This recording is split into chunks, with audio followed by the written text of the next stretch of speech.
Ako si Anastasia, 31 taong gulang, isang credit manager sa isang bangko sa Moscow.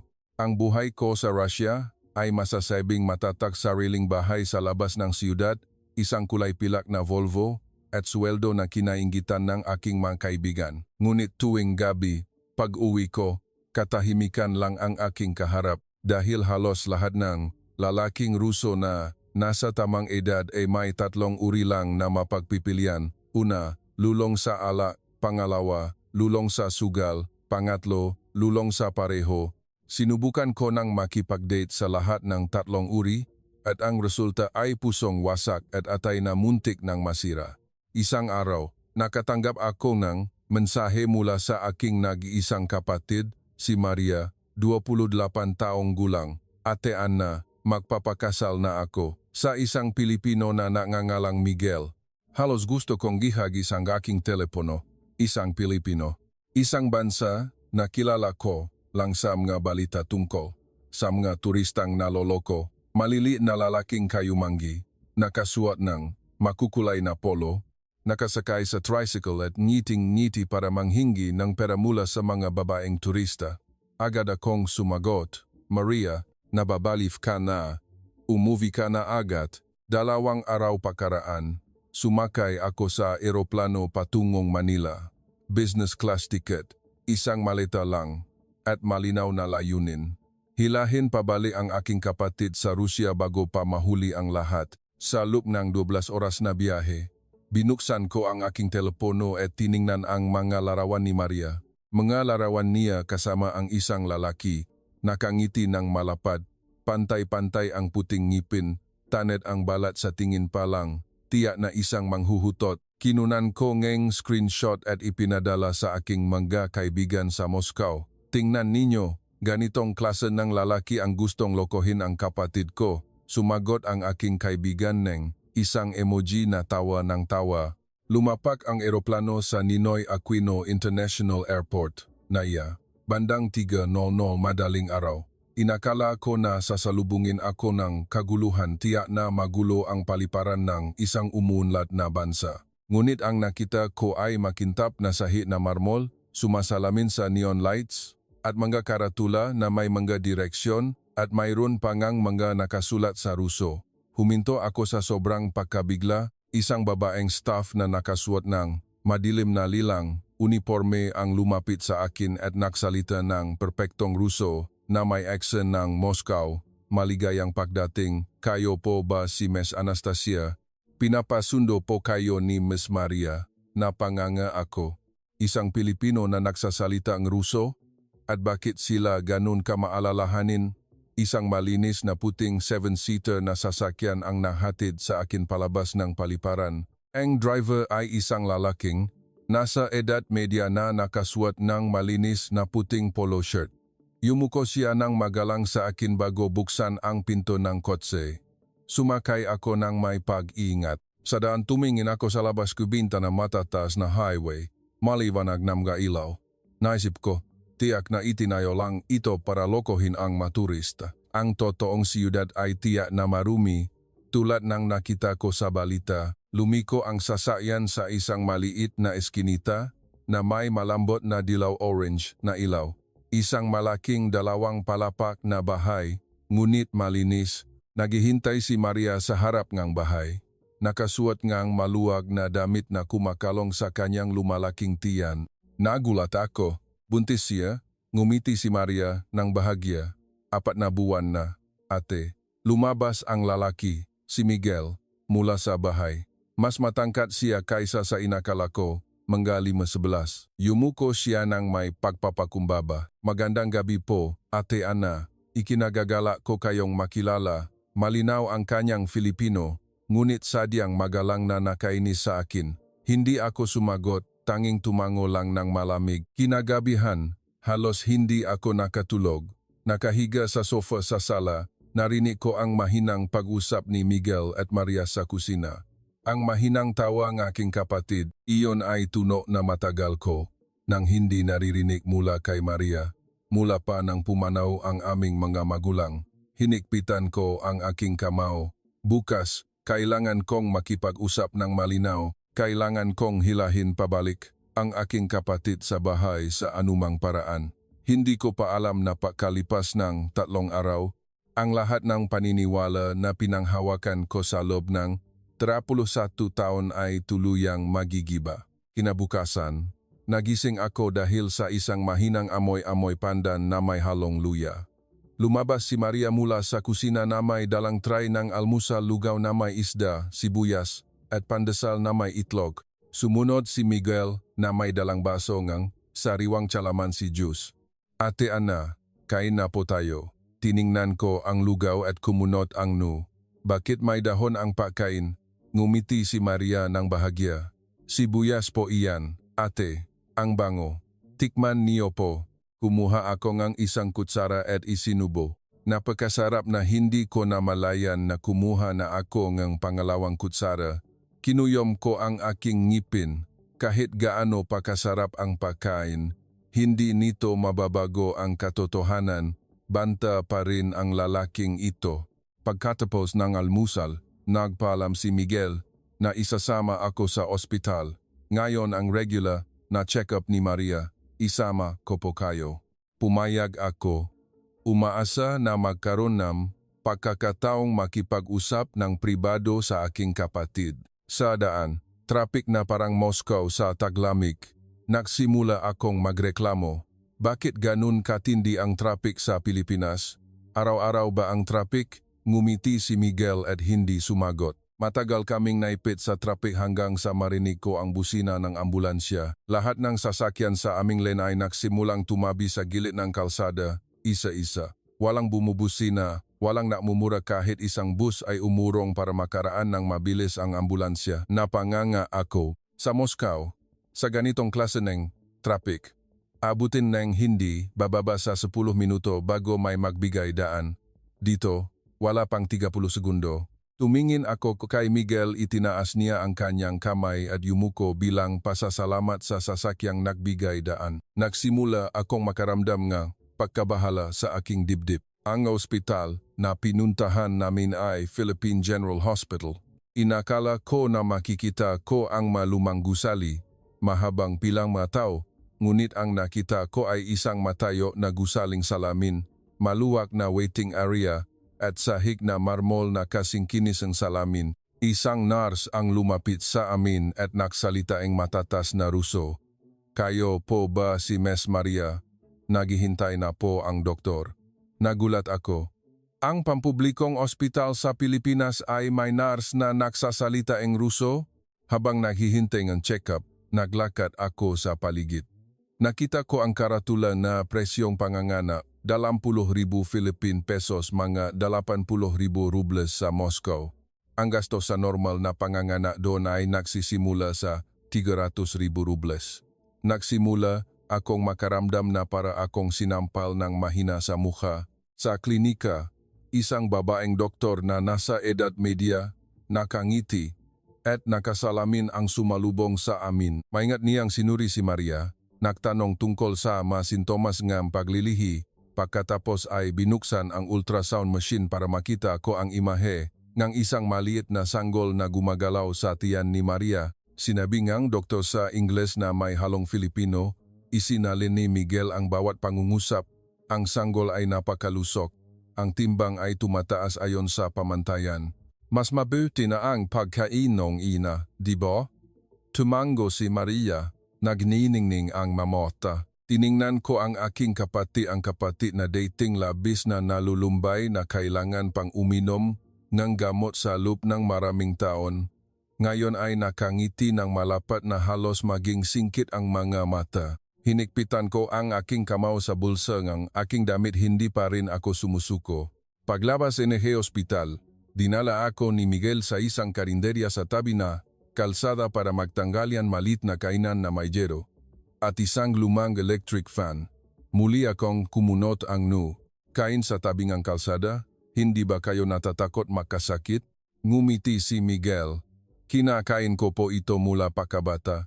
Hindi pa po sumasakit ang tiyan ko. Pumasok siya at umorder ng pancit bihon at sinigang na baboy. Tinikman ko ang pansit. Napakakayaman sa lasa na halos lumuha ako sa sarap, ngunit hindi ko mapigilang kumuha pa. Ang init at anghang ay nagparamdam sa akin ng buhay. Akala ko, ang pagkaing Pilipino ay matamis, ngunit pala'y may anghang na nakakabusok. Nagsimula akong maramdaman na natatalo ako ng paunti-unti. Nang hapong iyon, nagmakaawa si Maria na samahan ko siya sa simbahan. Makigawa ka naman po ng good deeds para sa apo mo, ate. Ayaw kong pumunta, ngunit nang makita ko ang lumalaking tiyan ng aking kapatid, pumayag ako. Ang simbahan na pinuntahan namin ay San Sebastian Church, isang matayog at maringal na tore sa gitna ng makasaysayang distrito ng Maynila. Ang sikat ng araw sa hapon ay tumatama sa mga baluktot na bubong. Napakaganda na panandalian akong nakalimutan huminga. Napakaraming Pilipino ang nakaluhod na nagdarasal. Mayaman at mahirap na makahalo, walang tumitingin sa isa't isa ng may pahamak. Isang bata ang tumakbo papalapit at inabot sa akin ang isang sampaguita. Ngumiti ako ng malapad at yumuko ng bahadya. Kinuha ko ang sampagita ng may pagkalito. Ang mahinang amoy ng sampagita ay nagpalambot ng aking puso ng kaunti pa. Pagsapit ng gabi, dinala ako ni Miguel sa Binondo, Chinatown, isang mataong night market na halos balikat sa balikat. Muli, nagreklamo ako sa aking isip, napakaraming tao, tiyak na puno ngang magnanakaw. Ngunit ang nangyari ay nadapa ako, nahulog ang aking leather wallet. Mabilis na yumuko ang isang Pilipino, pinulot ito, yumuko ng magalang, at ibinalik sa akin. Ate, sa inyo po ito, mag-ingat po kayo. Pagkatapos sabihin iyon, umalis siya. Nakatayo akong natigilan. Sa Moscow, kapag nawala ang wallet, nawala na talaga. Nagsimula akong makaramdam na para akong sinampal sa mukha sa ikalawang pagkakataon sa isang araw. Kinagabihan, hindi ako nakatulog. Binuksan ko ang aking telepono at muling tiningnan ang mga lumang larawan ni Maria, mga larawan niya na hindi nakangiti. Larawan niya na umiyak sa banyo matapos makipag-break sa kanyang ex. Larawan niya na payat na halos makita ang kanyang matadyang. Pagkatapos ay inihambing ko kay Maria ngayon mabilog na pisngi, nagniningning na mga mata. Nagsimula akong magtanong sa sarili, siguro, nagkamali ako sa simula pa lang. Kinabukasan, hindi sinasadya akong nagising ng maga. Ang tunog ng kampana ng simbahan mula sa kalapit na simbahan ay naririnig sa bintana. Umupo ako at tiningnan ang aking kapatid na mahimbing na natutulog sa tabi ni Miguel. Mahigpit silang makayakap. Ang tiyan ni Maria ay halata na sa ilalim ng kumot. Kinuyom ko ang aking kamao. Hindi pa huli ang lahat. Kailangan kong ibalik siya ngayon. Sa anumang paraan, unang nagising si Miguel, pumasok sa kusina para mahanda ng almusal. Ang amoy ng pritong bawang at paminta ay pumasok sa aking ilong. Lumabas ako at nakita siyang nagluluto ng sinanga na may tuyo at itlog sa malaking apoy gamit ang isang lumang kawali. Ngunit ang kanyang paggalaw ay kasing bilis ng isang chef. Ate Anna, sinangag na may tuyo at itlog po. Ginawa ko po ngang sobra para sa inyo. Sumagot ako ng matigas, hindi na kailangan. Ihahatid ko na si Maria pauwi ngayon. Huminto si Michel sa pagluluto at tumingin sa akin ng walang kibaw. Ate Ana, sa tingin niyo po niloloko ko si Maria. Humalakak ako. Marami na akong nakitang lalaking Pilipino na tulad mo matamis ang ngiti para manghutot ng pera. Ibinaba niya ang spatula. Naintindihan ko. Sa Rusya, siguro maraming masamang balita, pero totoong mahal ko si Maria. Mapapatunayan ko po sa inyo. Tumawa ako sa aking lalamunan. Paano mo patutunayan? Hindi siya sumagot, ngunit kinuha ang kanyang telepono at tinawagan ang isang tao. Pakalipas ng 10 minuto, narinig ang tunog ng motorsiklo sa harap ng bahay. 3 lalaking nakasuot ng uniforme ng ospital ang dumating sakay ng motorsiklo. Isa sa kanila ay ang doktor na sumuri kay Maria kahapon. Yumuko siya sa akin. Magandang araw po, Ate Anna. Ako po si Dr. Santos. Pinapunta po ako ni Miguel para kausapin kayo. Nagulat ako. Kinuan doktor ang medical records ni Maria. Si Maria po ay dating may matinding depresyon, di ba? Mula po nang dumating siya sa Pilipinas, bumuti po ang kanyang kondisyon ng 90%. Ang gamot na iniinom niya dati na 4 na tableta araw-araw ay isa na lang ngayon bago matulog. Ipinakita niya ang chart sa records. Ang serotonin levels ay patuloy na tumataas. Ito po ay hindi lang dahil sa gamot kundi dahil sa pagmamahal at pagiging matatag na natanggap niya. Tiningnan ko ang chat na nanginginig ang mga mata. Ang kapatid na dati umiyak ng palihim tuwing gabi, ngayon ay natutulo ng may ngiti. Nang hapong iyon, nagmakaawa si Maria na samahan ko siya sa palengke. Ate, minsan lang po gusto ko lang po na makita niyo. Pumayag ako. Dahil gusto kong mahanap ng pagkakataong makipausap ng pribado sa aming dalawa. Ang palengke ay puno ngang maliliit na bangka at mga tindahan. Ang mga Pilipino ay nakaupo na nagtitinda sa bangka, ngiting-ngiti at nagbabatian. Ang amoy ng inihaw na hipon at lumpiang sariwa ay kumakalat sa buong lugar. Bulong pa rin ako sa aking isip, tiyak na marumi ang ganitong palengke. Ngunit ang matao ay nahuhugas ng pinggan gamit ang malinis na tubig mula sa plastik na lalagyan. Ang mga bata ay naglalaro sa mga kawayan na tulay nang hindi natatakot mahulog sa tubig. Isang matandang babae ang lumapit sa kanyang bangka. Inabutan akong isang plato ng inihaw na hipon. Tikman mo, Inday, libre. Ang ani ni Aling Sita, malaki ang hipon, malaman, at matamis na nakalimutan ko ang aking sarili. Nakatapos akong 3 piraso. Ngumiti si Aling Sita nang singkit ang mga mata. Masarap, di ba, Inday? Taga-Rusya ka ba? Sa susunod, bumalik ka ulit dito. Wala akong masabi. Kinagabihan, nakaupo kami sa tabing ilog. Ang orange na araw ay lumulubog sa likod ng maniyog. Ang ginintuang sikat ay sumasalamin sa kumikinang na tubig. Hinawakan ni Maria ang aking kamay. Ate, nakakita ka na ba ang ganitong paglubog na araw sa Moscow? Nanatili akong tahimik. Sa Moscow, ang paglubog nga araw ay kulay abo at napakalamig. Dito, ito ay mainit na orange na nagpapanginig sa aking puso. Kinagabihan, palihim kong binuksan ang aking telepono at tiningnan ang group chat ng aking mga kaibigan sa Moscow. Nagtatawanan pa rin sila. Niloko na talaga ang kapatid mo. Malapit na siyang magpadala ng pera sa kanyang asawa. Tinipe ko ang sagot. Hindi pa ako sigurado. Pagkatapos ay binura ko. Tiningnan ko ang aking kapatid na natutulog. Sa tabi ko, ang kanyang kamay ay nakapatong sa kanyang tiyan. Nagsimula akong matakot. Natatakot na ang lahat ng pinaniwalaan ko sa loob ng 31 taon ay mali. Bago matulog, kumatok si Miguel sa pinto at inabutan ako ang isang baso ng ice calamansi ginger tea. Ate Anna, inumin niyo po bago matulog para madali kayong makatulog. Kinuha ko ang saa ng walang malay. Yumuko siya at umalis. Itinaas ko ang baso at humihop matamis. Malamig at nakakapresko. Ang lasa ay dahan-dahang nakpapalambot sa pader sa aking puso. Nakatayo ako sa harap ng pinto.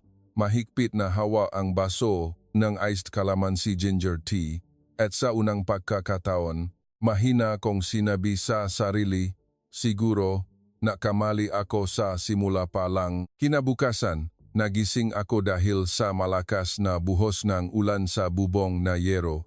Madilim ang kalangitan na parang Moscow sa taglagas. Ngunit dito, sa ganitong kalakas na ulan, tiyak na lulubog ang siyudad. Binuksan ko ang pinto at nakita si Miguel na nagdadala ng mga sandbag at inilalagay sa harap ng bahay. Si Maria ay nakapayong sa kanya, buntis ngunit nakangiti pa rin. Malakas po ang ulan. Ate, pero huwag po kayong mag-alala, hindi pa po kailanman binaha ang bahay namin. Tumawa ako sa aking isip, ang ganitong klaseng bahay na 2 palapak na gawa sa kahoy, tiyak na babahayin. Pagkalipas ng 10 minuto, 3 o 4 na pamilyang kapitbahay ang dumating, may dalang pala at sandbag, walang umutos. Ngunit kusang natutulungan ang lahat na maglagay ng mga sandbag sa harap ng eskinita. Malakas na sinabi ng kapitbahay kay Miguel, Miguel, Huwag kang mag-alala sa bahay namin. Tulungan mo muna ang matatanda. Nakatayo akong natigilan. Sa Rusya, kapag may baha, kanya-kanya. Dito, pinipili nilang tulungan ang iba bago ang sarili. Ang ulan ay patuloy na bumubuhos. Biglang sumakit ang tiyan ni Maria, namutla ang mukha niya. Hawak niya ang kanyang tiyan. Kuya, masakit sa puson. Nataranta ako na halos manigas ang aking mga binti. 4 na buwan na ang tiyan, sa ganitong sakit, tiyak na makukunan. Agad na binuhat ni Miguel si Maria papunta sa sasakyan. Ang ulan ay bumubuhos na parang guguho ang langit. Ang kalsada ay nagsisimulang lumubog hanggang tuhod at matagal na ang traffic. Tiyak na hindi makakarating sa oras ang ambulansya. Sumigaw ako, anong gagawin natin ngayon? Malayo ang ospital. Kinuha ni Miguel ang kanyang telepono at tinawagan ang isang numero. Wala pang 2 minuto. Narinig ang tunog ng motorsiklo. Isang grupong kabataan na nakasuot ng orange na reflective vest ang dumating sakay ng 5 malalaking motorsiklo. Yumuko ang isa sa kanila kay Miguel. Miguel, tumawag ka ba? Kami po ang Volunteer Rescue Group. Sumakay na po kayo. Tinulungan nilang isakay si Maria sa likod ng motorsiklo na may dagdag na blue stretcher frame. Lahat ng sasakyan sa kalsada, kahit hanggang tuhod na ang baha, ay kusang tumabi, walang bumubusina, walang nakmumura. Umayat ako at sumakay sa likod ng motorsiklo ng isang kabataan. Ang hangin at ulan ay humahampas sa aking mukha, ngunit malakas ang tibok ng aking puso. Sa loob lamang ng 7 minuto, nakarating kami sa ospital sa gitna ng baha. Ang doktor na sumuri kay Maria ay naghihintay na sa harap ng emergency room.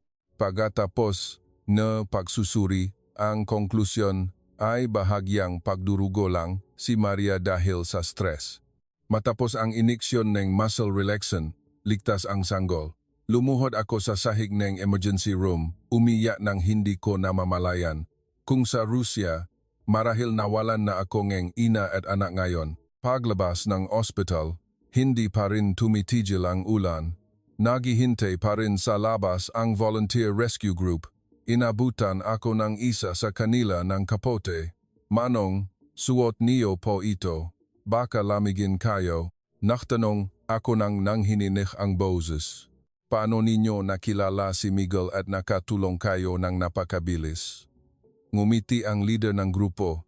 Kami po ay magkakapitbahay. Sa aming komunidad, kung sino man ang may problema, nagtutulungan ang lahat. Hindi na kailangan pang makakilala bago pa. Tiningnan ko ang mga Pilipinong nakasuot ng kapote. Mahigit 10 tao. Basa sila, ngunit nakangiti pa rin. Walang nagreklamo, walang humihingi ng pera. Itinaas ko ang aking kamay at yumuko nang hindi ko namamalayan. Iyon ang unang pagkataon sa aking buhay na yumuko ako sa isang tao mula sa kaibuturan ng aking puso. Nang hapong iyon, nakatulog si Maria dahil sa pampakalma. Kami ni Miguel ay lumabas at umupo sa balkonahe. Patuloy pa rin ang ambon, mahina niyang sinabi, Ate Anna, siguro iniisip niyo po na mahirap ang mga Pilipino. Pero kami po ay mahirap sa pera, ngunit mayaman sa pagmamahal sa kapwa. Nang unang dumating si Maria dito, umiyak po siya tuwing gabi. Niyakap ko po siya at sinabi ko na, dito po, walang iniwan na mag-isa ang sinuman. Nanatili akong tahimik. Naisip ko ang Moscow, kung saan hindi nababatian ang mga kapitbahay. Ang nanay ko ay nasa kabilang silid sa loob ng 10 taon. Nagtanong ako ng paos ang boses. At kung gusto ko pa ring ibalik si Maria, tiningnan ako ni Miguel ng diretso. Hindi ko po pipigilan. Kung gusto ni Maria umuwi, ihahatid ko po siya sa airport. Pero kung gusto niya manatili, alagaan ko po siya at ang aming anak habang buhay. Huminto siya sandali. Pagkatapos ay inabot ang kanyang kamay, magaspang ang kamay dahil sa trabaho, sa konstruksyon. Siguro po hindi ako kasing yaman ng mga lalaking Ruso. Pero ipinapangako ko po na hindi na kailanman iiyak si Maria ng mag-isa. Hinawakan ko ang kanyang kamay nang hindi ko namamalayan. Mas mainit ang kamay kaysa sa hangin ng Moscow. Sa taglamig, kinagabihan, huminto ang ulan. Nakatayo ako sa balkonahe at tiningnan ang buwan na sumisilip sa likod ng maulap. Iyon pa rin ang buwan na nasa Moscow, ngunit dito ito ay mas maliwanag at mas mainit. Itinaas ko ang aking kamay at hinawakan ang aking dibdib. Ang pader na itinayo sa loob ng 31 taon ay nagsisimulang masira ng hindi na kayang ayusin. Kinabukasan, nagising ako dahil sa malakas na tunog ng telepono. Tumawag ang nanay ni Maria mula sa Moscow na may galit na boses. Anak, buntis ang kapatid mo sa isang Pilipino, alam na ng tatay mo. Muntik ng ma-heart attack. Umuwi ka na agad. Bago pa ako makasagot, umiyak na ang nanay ko ng malakas. Niloko ka na naman nila ng pera. Nakakakita ako ng balita araw-araw. Ang mababaeng Ruso ay iniwan na may 2 anak. Tiningnan ko si Maria na nakaupo at kumakain ng almusal. Namutla ang kanyang mukha, ngunit pilit pa ring ngumingiti. Binuksan ko ang loudspeaker para marinig ni Miguel. Walang sinabi si Miguel, yumuko lang ng magalang sa telepono at nagsalita ang Ruso ng dahan-dahan. Nanay, ako po si Miguel. Humihingi po ako ng tawad kung naalala po kayo. Totoong mahal ko po si Maria. Kung hindi po kayo naniniwala, lilipad po ako sa Moscow para patunayan. Nagulat ang nanay kong 3 segundo, pagkatapos ay sumigaw, huwag kang lalapit sa anak ko, at ibinaba ang telepono. Yumuko si Maria at umiyak ng mahina. Niyakap ko ang aking kapatid sa unang pagkataon sa loob ng maraming taon. Nang hapong iyon, dinala ako ni Miguel para bisitahin ang kanyang ina. Isang mataas na bahay na gawa sa kahoy sa isang probinsya sa tabing dagat. Ang nanay ni Miguel, si Nanay Elena, ay mga 60 taong gulang maliit, payat, ngunit matalas ang mga mata. Pagkakita pa lang sa akin, yumuko siya at niyakap ako ng mahigpit. Nagsasalita ng napakabilis na Filipino. Isinalin ni Miguel, sabi po ni Nanay, maligayang pagdating po, panganay na anak namin mula sa Rusya. Mula po ngayon, si Ate Ana ay anak na namin. Nakatayo akong natigilan. Kinuha ng nanay niya ang isang lumang photo album at binuksan para ipakita sa akin. Mga larawan ni Miguel noong bata pa siya, payat dahil namatay ang kanyang ama noong 10 taong gulang siya. Pinaghihirapan ngang ina ang pagpapalaki sa 3 anak sa pagtitinda ngang pagkain sa tabi ngang kalsada. Sinabi niya, hindi pa po kailanman biniyan ngang problema nga anak ko ang kanyang ina. Napapadala po siya ng pera sa akin buwan-buwan mula pa noong 18 taong gulang siya. Tiningnan ko ang larawan ng nakangiting bata sa album. Pagkatapos ay tiningnan ang matangkat na lalaking nakatayo sa tabi ko. Hindi ko namalayan. Umiyak na ako. Kinagabihan, nagdaos ang bahay ni Nanay Elena ng isang maliit na salo-salo. Dumating ang buong kapitbahay walang marangyang mesa. Isang malaking banig lang ang inilatag sa sahig at mahigit 10 putahe na makasamang nilutong lahat. Nadala ang kapitbahay ng isang kaldero ng sinigang na isda. Nadala ang kapitbahay na lalaki ng inihaw na isda. Ang mga bata ay naglalaro sa paligid ng bahay. Walang natanong sa akin kung saan ako galing. Tinawag ako ng lahat na Ate Ana mula pa sa unang pangungusap. Inabutan ako ng isang matandang babae ng isang plato ng ensaladang pipino. Kain ka ng marami, anak, masarap iyan. Kumain ako ng ensalada na halos lumuha ako sa anghang. Ngunit tumawa ako ng hindi ko namalayan. Sa unang pagkakataon sa loob ngang maraming taon, tumawa ako mula sa kaibuturan ng aking puso. Sa gitna ngang salu-salo, yumuko si Nanay Elena sa lahat at malakas na ipinahayag, ngayon, may 2 tayong bagong manugang at anak, si Maria at si Ate Ana ay anak ko na. Napalakpakan at nagyawan ang lahat. Isang bata ang tumakbo papalapit at inabot sa akin ang isang card na may sulat kamay ngang bata. Maligayang pagdating po, Ate Ana mula sa Rusya. Ang pangalan ko po ay Tiny. Gusto ko po na manatili kayo ng matagal. Ate Ana, niyakap ko ng mahigpit ang bata. Bumubuhos ang luha. Kinagabihan, natulog ako sa maliit na silid sa bahay ni Nanay Elena. Manipis na puting kulambo ang tunog ng kuliglig at palaka ay mas malakas pa kaysa sa tunog ng aircon sa Moscow. Palihim kong binuksan ang aking telepono at nagpadala ng mensahe sa aking biological na nanay. Nanay, nakahanap na po ako ng pamilya dito. Hindi po sila mayaman sa pera, pero makasama po sila. Hindi na po nag-iisa si Maria. Sumagot lang ang nanay ko ng isang pangungusap. Kung niloko ka talaga niya, paano ka makakabalik? Pinatay ko ang telepono at tiningnan ang kisame na gawa sa kahoy. Sa unang pagkakataon, naramdaman ko na ang salitang pamilya ay hindi nakasalalay sa dugo, kundi sa pagkakaroon ng isang taong handang magsilbing payong sa iyo sa malakas na ulan. Bago matulog, kumatok si Nanay Elena. Inabutan ako ang isang lumang kumot. Nilalamig ka ba, anak? Ako ang naghabi niyan. Ang kumot ay may mahinang amoy ng pandan. Niyakap ko nang mahigpit ang kumot at umiyak ng palihim sa dilim, umiyak dahil natanto ko na ang pader na itinayo ko sa loob ng 31 taon ay gumuho sa isang gabi. Kinabukasan, nagising ako dahil sa matapang na amoy ng Filipino black coffee na niluto ni Nanay Elena. Isang malaking tasang porselana na may disenyong manok, mainit sa kamay.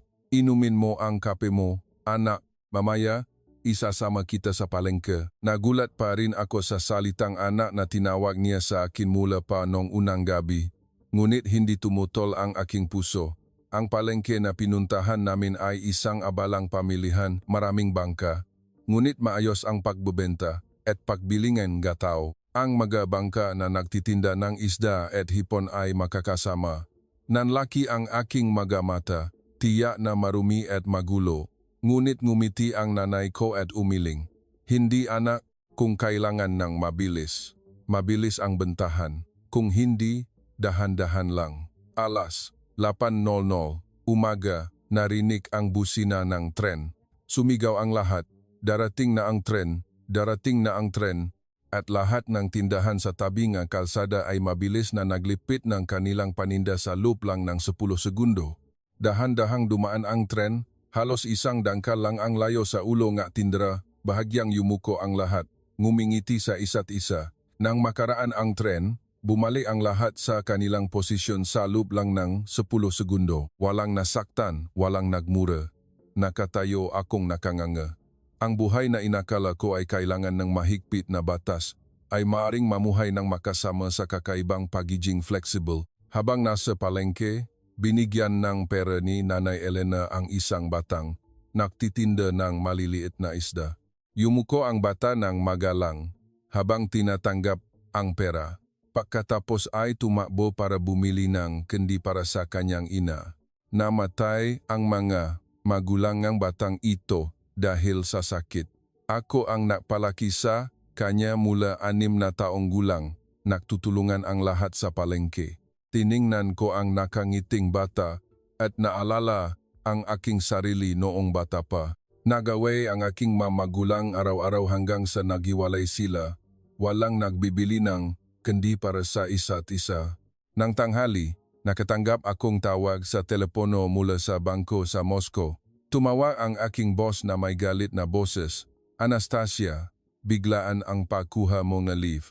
May problema ang kumpanya. Kung hindi ka babalik sa loob na 3 araw, ituturing kitang nag-resign na. Nagulat ako.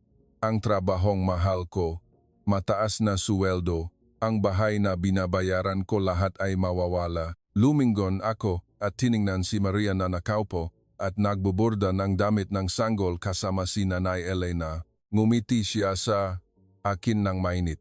Pinatay ko ang telepono nang hindi sumasagot. Nang hapong iyon, dinala ako ni Miguel sa kanyang trabaho.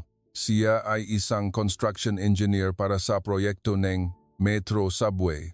Malaki ang construction site, daan-daang manggagawa. Ang gunitang nakita ko ay lahat ng manggagawa ay may safety helmet, may life insurance, may libreng canteen, at may medical room. Dinala ako ni Miguel para tingnan ang rest area ng mga manggagawa, malinis na double-deck beds, may fan, at may personal na refrigerator. Dati akong construction worker kaya alam ko kung gaano kahirap ang mga manggagawa. Kaya nagtatag akong mutual aid fund Kung may makasakit, nagtutulungan ang lahat na magbayad ng hospital bills. Isang manggagawa na may sugat sa paa ang lumapit at yumuko sa akin. Ate Anna, diba, narinig ko na po kay Miguel. Ikinagagala ko kayong makilala. Kung mananatili po kayo sa Pilipinas, magtrabaho po kayo sa amin. Ngumiti ako nang hindi ko namalayan. Kinagabihan, nag-dinner kami sa isang seafood restaurant sa tabing dagat sa Subic. Mesa na gawa sa kahoy na nakaharap sa dagat.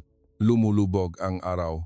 Pulang-pula. Hinawakan ni Miguel ang kamay ni Maria at mahina niyang sinabi, "Bukas, opisyal, kung aalukin ng kasal si Ate Anna, mapapatunayan ko po na mahal ko si Maria." Nanatili akong tahimik at nagtanong na tanong na matagal nang nakakulong sa aking puso. Paano kung isang araw gusto ni Maria na bumalik sa Rusya? Tiningnan niya ako ng diretso. Susunod po ako, titira po ako kasama niya sa Moscow. Ang aming anak ay makakasama ang kanyang ina at lola. Umiyak si Maria. Umiyak din ako. Handang talikuran ng lalaking ito ang lahat para sa aking kapatid. Samantalang ang aking ex-boyfriend sa Russia ay dating nagsabi, "Kung gusto mo ng anak, hindi pa ako handa." Kinagabihan, nakipag-usap ako ng pribado kay Maria sa unang pagkakataon sa aming dalawa. Ate, masaya talaga ako. Dito, walang nanghuhusga sa akin dahil sa depresyon ko. Walang tumitingin sa akin na isang pasanin. Mahal nila ako kung ano ako. Niyakap ko ng mahigpit ang aking kapatid. Naintindihan ko na, ate, hindi na kita ibabalik. Umiyak si Maria sa aking yakap, umiyak din ako. Umiyak dahil natanto ko na ang pagmamahal na hinahanap ko sa loob ng 31 taon ay wala sa Moscow. Narito ito, sa lupaing dati kong hinamak. Bago matulog, nagpadala ako ng mensahe sa aking boss sa Moscow. Nag-resign na po ako. Nakahanap na po ako ng lugar na gusto kong manatili. Pagkatapos ay pinatay ko ang telepono, binuksan ang bintana para salubungin ang hangin ng dagat. Ang malakas na amoy ng isda ay hinaluan ng amoy ng sampagwita. Ngumiti ako sa aking sarili sa dilim. Sa unang pagkakataon, naramdaman ko na ang bahay ay hindi isang lugar na pinagtataguan, kundi ang pakiramdam kapag mayroong isang taong handang sumama sa iyo sa ulan para payungan ka. Sabado ang umaga sa Pilipinas, nagising ako dahil sa malakas na buhos ang ulan muli. Ngunit sa pagkakataong ito, hindi ordinaryong ulan. Nagbabala ang balita sa radyo tungkol sa pinakamalaking baha sa loob ng 10 taon. Ang ilog sa aming probinsya ay umaapaw. Ang bahay ni Nanay Elena sa probinsya ay lumubo hanggang dibdib. Walang tigil ang pagtunog ng telepono ni Miguel. Mag-isa ang nanay niya sa bahay. Tumawag ang kapitbahay na umiyak ang boses. "Miguel," nadapa si nanay sa loob ng bahay. Lumubo na ang tubig hanggang dibdib. Nabali ang kanyang binti. Namutla ang mukha ni Miguel. Si Maria ay buntis ng 4.5 buwan at hindi pa lubusang nakakabawi mula sa nangyari kahapon. Agad akong sumigaw. Sasama ako. Sumakay kami sa isang lifted 4-seater pickup truck ng isang kapitbahay. Ang ulan ay bumubuhos na parang guguho ang langit. Ang kalsada ay naging ilog at mahaba ang traffic ng kilometro. Tinawagan ni Miguel ang lumang volunteer rescue group, ngunit sa pagkakataong ito, nanginginig ang boses ng sumasagot. "Kuya Miguel, nakulong po ang bangka namin sa kabilang pampang, malakas po ang agos ng tubig." Tiningnan ko ang orasan, kung maantala pa kami ng isang oras. Maaring mamatay ang nanay niya dahil sa baha o pagdurugo. Umiyak si Maria sa sasakyan. "Ate Anna, mamamatay ba si nanay?" Hinawakan ko ng mahigpit ang manibela hanggang sa pumuti ang aking makamay. Pagkatapos ay ginawa ko ang pinakamalaking desisyon sa aking buhay. Ako ang nakmaneho. Pinihit ko ang gas, nakmaneho sa baha na lumubog hanggang baywang. Umungol ang makina ng sasakyan. Tumalsik ang tubig sa windshield. Sumigaw si Miguel ng direksyon mula sa telepono na nakikipag-ugnayan pa rin sa kapitbahay. Liko sa kaliwa. 500 metro pa. Nagmaneho ako sa agos ng tubig sa bilis na 70 kilometer. Nanginig ang sasakyan na parang malapit ng masira. Niyakap ni Maria ang kanyang sarili at nanalangin, Diyos ko, tulungan po ninyo. Pagkalipas ng 47 minuto, nakarating kami sa bahay nanay. Lumubo na talaga ang tubig hanggang dibdib. Mataas ang bahay na gawa sa kahoy. Ngunit lumubo na ang sahig sa ibaba. Nakahiga ang kanyang nanay na walang malay sa ikalawang palapag. Nabali ang binti niya at deformed at may dugo na lumalabas. Umiyak si Miguel sa unang pagkakataon sa harap ko. Nanay, hindi ako nag-atubili. Binuhat ko ang maliit at payat na ina sa aking likod. Tinulungan ni Miguel si Maria. Lumangoy kami sa baha palabas ng bahay. Nahihintay ang mga kapitbahay sa mataas na kalsada, umiyak na hihiyawan at nagpapalakpakan para magbigay suporta. May nagbigay ng lubid, may nagbigay ng sagwan walang tumakas. Lahat ay naghihintay para tumulong. Binuhat ko si nanay at lumangoy sa malakas na agos ng tubig. Sumayat ang binti ni nanay sa aking binti na dumugo. Ngunit hindi ko naramdaman ang sakit, narinig ko lang ang malakas na tibok ng aking puso. Huwag kang mamatay. Nanay, huwag kang mamatay. Sa wakas, nakarating kami sa kalsada na hindi pa binaha. Dumating ang ambulansya ng volunteer rescue group sa tamang oras. Ang driver ay ang leader ng grupo na tumulong kay Maria kahapon. Umiyak siya nang makita si nanay. Miguel, bilisan mo. Sumakay na tayo. Sa daan patungong Provincial General Hospital. Walang malay pa rin si nanay. Mababa ang oxygen, bumababa ang presyon ng dugo. Sumigaw ang doktor sa ambulansya, internal bleeding, kailangan ng emergency surgery. Hinawakan ko ng mahigpit ang malamig na kamay ni nanay at umiyak sa unang pagkakataon sa harap ng lahat. Kailangan niyo pong mabuhay, nanay. Ngayon ko lang po kayo nakaroon ng nanay. Pagdating sa ospital, higit 10 staff ng medical ang naghihintay na sa harap ng emergency room. Ang orthopedic surgeon at internist ay nagtatakbuhan.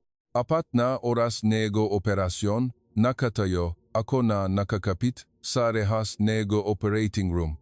Niyakap ni Miguel si Maria at umiyak. Naghihintay sa labas ang magkapitbahay at volunteer rescue group higit 80 tao, walang umuwi. Makasama silang nagdasal at nanalangin. 4:20, bumukas ang pinto ng operating room.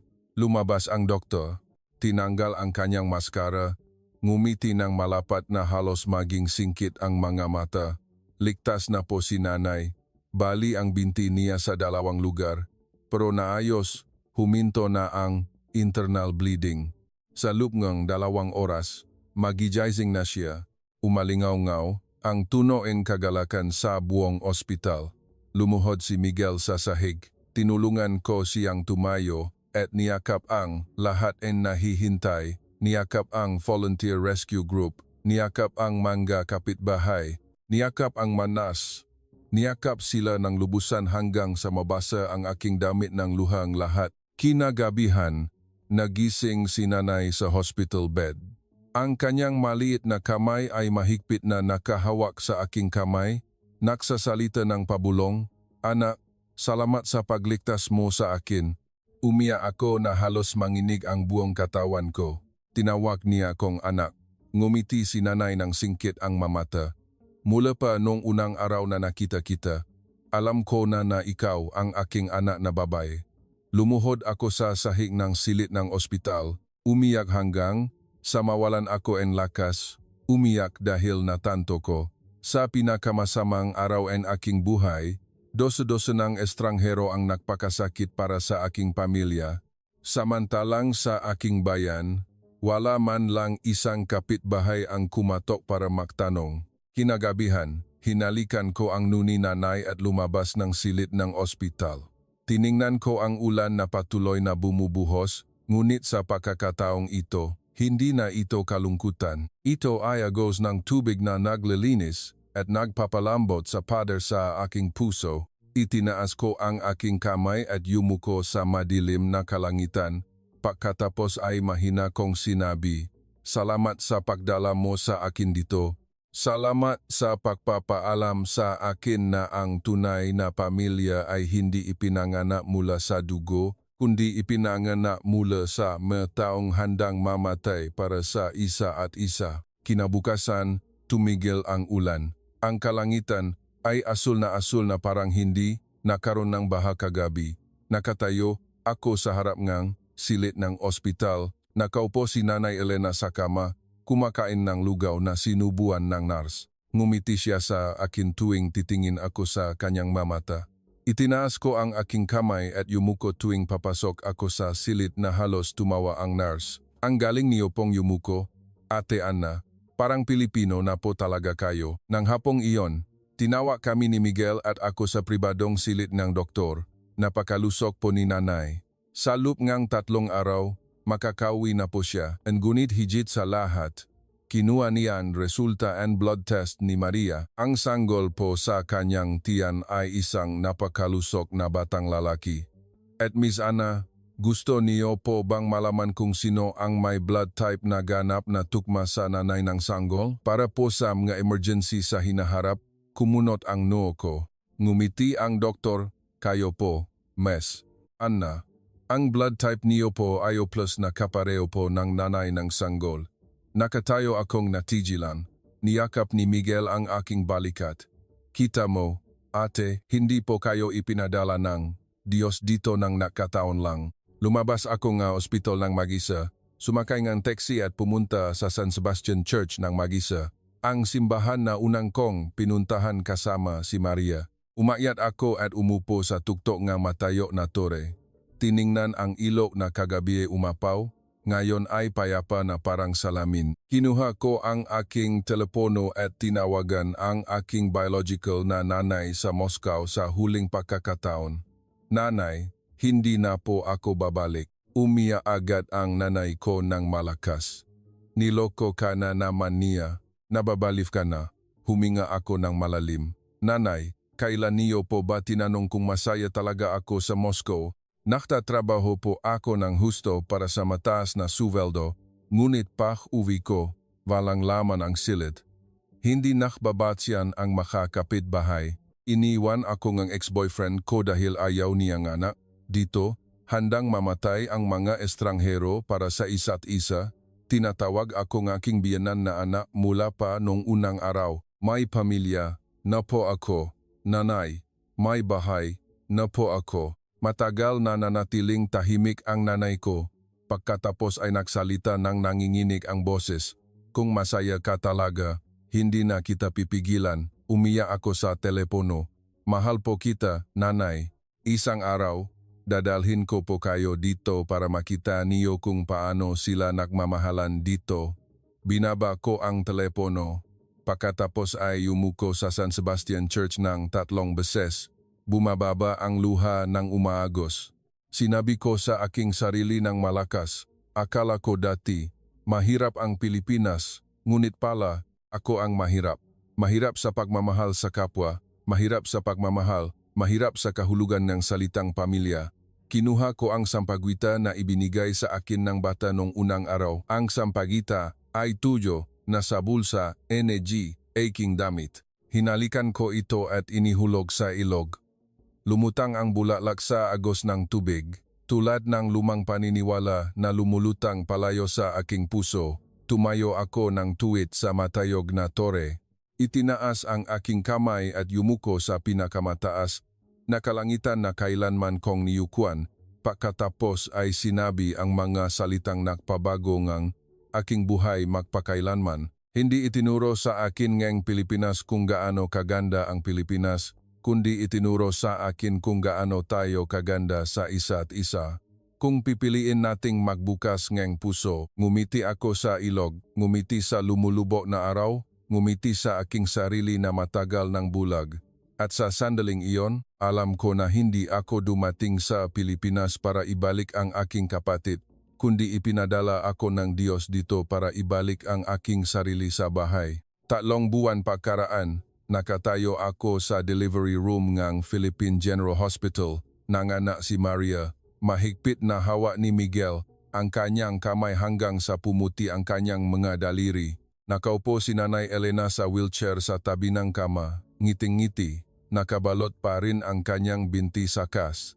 Hawak ko ang video kamera, hindi tumitigil ang luha mula pa sa unang iyak ng sanggol. Batang lalaki po, napakalusog, binuhat ng doktor ang maliit na apo, nakabalot sa asul na tuwalya, kulay rosas ang balat, malaki ang mata tulad ni Maria, at may mapusyaw na kulay ginto ang buhok tulad ko. Umiyak si Maria habang ngumingiti. Ate Anna, ano po ang pangalan niya? Yumuko ako at hinalikan ang nuen aking kapatid. Pagkatapos ay lumingon kay Miguel para siya ang magpangalan. Tiningnan ako ni Miguel na may namumulang mata at nagsalita ng nanginini ang boses. Ang pangalan po niya ay Nicolay Miguel. Nicolay ay para kay Ate Anna. Miguel ay para sa internist na nagligtas sa buhay nanay ko. Lumuhod ako sa tabi niya kama, niyakap ng mahigpit ang maliit na apo na halos magulat siya at umiyak ng malakas umiyak dahil natanto ko na hindi lang ako tita, kundi isang tunay na bahagi ng pamilyang ito. Isang taon pakaraan, opisyal akong na-resign sa bangko sa Moscow. Ipinagbili ang bahay sa labas ng siyudad at lumipat ng tuluyan sa Pilipinas. Kasama ang 3 pang kaibigang Ruso, na dating iniwan ng kanilang mga asawang Ruso, nagbukas kami ng Bahay Kalinga, isang support center para sa mga dayuhang kababaihan na nagpakasal sa mga Pilipino ngunit inabandona o inabuso. Sa opening day ng center, halos 100 kababaihan mula Russia, Ukraine, at Belarus ang dumalo. Nakatayo ako sa entablado, nagsasalitang Filipino na may bahid pa rin ng aking accent. 3 taon na ang nakakaraan, dumating ako dito para pagalitan ang aking kapatid dahil naniniwala ako na niloloko lang nga ang lalaking Pilipino ang pera. Ngunit itinuro sa akin ng Pilipinas na ang mga tao ay maaring maglokohan sa lahat ng bansa at magkahamahalan sa lahat ng bansa. Hindi perpekto dito, may traffic, may baha, may problema tulad ngang sa lahat ngang dako. Ngunit mayroong isang bagay dito na napakahirap hanapin. Ang matao ay handang mag-abot ng tulong sa isang estranghero nang hindi nagtatanong kung gaano kakayaman o kung saan kagaling. Huminto ako sandali at pagkatapos ay yumuko sa lahat ng nasa silid. Ngayon, hindi ako dumating para sabihin na kahanga-hanga ang Pilipinas, kundi para sabihin na kung magbubukas tayo ng puso, makakahanap tayo ng bahay saan man. At ang tunay na bahay ay kung saan mayroong isang taong handang sumama sa ulan para payungan tayo. Umalingaw-ngaw ang palakpakan. Maraming kababaihan ang umiyak dahil sa unang pagkakataon, naramdaman nila na hindi sila nag-iisa. Sa kasalukuyan, ang Bahay Kalinga ay lumawa na sa 3 sangay na tumutulong sa higit 700 kababaihan. Ikinasal ako kay Marco, ang Filipino construction engineer na tumulong sa akin na magbuhat ng sandbag nung araw ng baha. Hindi niya kailanman tinanong ang aking lumang sweldo. Mayroon lang siyang isang pangungusap noong araw ng proposal. Hindi ko kayang ibigay sa iyo ang lahat ng mayroon ka sa Moscow, ngunit kaya kong ibigay sa iyo ang buong puso ko. Tuwing gabi, dinadala ko si Nicolay Miguel, ang aking 4 na taong gulang na apo, sa tabing ilog ng Manila Bay. Tinuturuan ko siyang magsalitang Ruso na may halong Filipino at ikinukwento ko sa kanya ang kwento tungkol sa isang araw na bulag si Ate Anna, ngunit tinulungan siya ang Pilipinas na mamulat ang kanyang mata arang mata ang kanyang ina. Ngumiti ang maliit na bata, pagkatapos ay tumakbo at pumita siya ng isang sampaguita para ibigay sa akin. Tulad na bata noon, 4 na taon na ang nakakaraan, kinuha ko ang sampaguita, hinalikan ito, pagkatapos ay inihulog sa ilog. Dahil alam ko na ang sampaguita ay hindi kailanman namamatay sa putik. Naghihintay lang ito ng araw na may magabot ng kamay para buhayin ito. At ang Pilipinas ang kamay na nagabot para buhayin ako noong araw na lubog ako. 5 taon ang lumipas na parang isang panaginip. Ngayon ang ika-5 kaarawan ni Nicolay Miguel. Nadaos ang Bahay Kalinga, ang unang sangay sa Subic ng isang malaking party. Higit 70 bata na may iba't ibang lahi ang naglalaro sa damuhan. Ang mga watawat ng Rusya, Ukraine, Germany, China, Laos, Cambodia ay nakatanim sa isang bilog sa ilalim ng puting tolda. May isang karatula na may sulat kamay ng bata. Dito, walang estranghero, pamilya lang na hindi pa nakakakilala. Nakatayo ako sa entablado na gawa sa kahoy na makasamang pininturahan ng mga bata. Hawa ang mikropono na nanginginig pa rin tulad noong unang araw. Pagkatapos ay nagsalita ng Filipino ng matatas na kahit ako ay nagulat. 5 taon na ang nakakaraan. Dumating ako dito na may isang maleta lang at pusong-puno ng pader.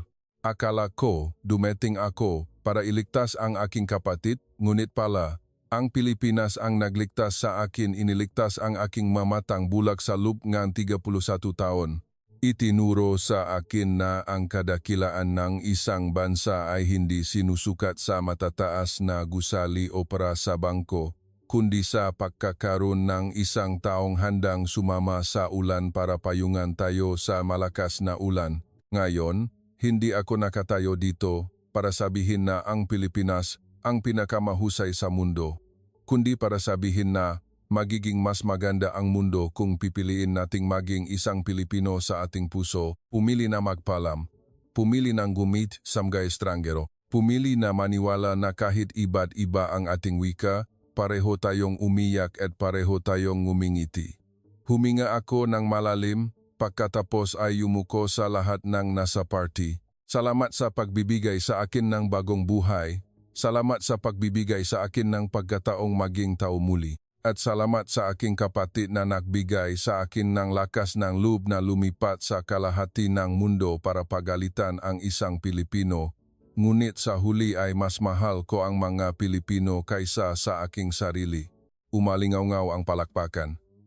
Tumakbo si Nicolay Miguel sa entablado, niyakap ng mahigpit ang aking mabinti. Pagkatapos, ay sumigaw sa mikropono ng Filipino na may halong Ruso. Si Ate Ana po ang pinakamahusay sa mundo, umiyak ang lahat sa tawa. Kinagabihan, natapos ang party. Lumabas ako at tumayo nang mag-isa sa tabing ilog sa likod ng bahay Kalinga. Ang Manila Bay, na noong 1 taon ay bumaha sa aming bahay, ngayon ay payapa at malinaw na halos makita ang mabituin na sumasalamin. Pinulot ko ang isang sariwang sampaguita na ibinigay sa akin ng mga bata ngayon. Sumulat ako ang isang maikling mensahe sa talulot ng bulaklak gamit ang isang panulat mula sa isang taong dati ng hamak patungo sa lupaing nagmahal sa akin ng higit pa sa aking sarili. Salamat sa pagtuturo sa akin na ang sampaguita ay hindi kailanman ipinanganak sa malinis na tubig, kundi ipinanganak sa putik. At ako rin, nabuhay muli salamat sa putik na tinatawag na Pilipinas. Inihulog ko ang sampaguita sa tubig. Dahan-dahan itong lumutang sa agos.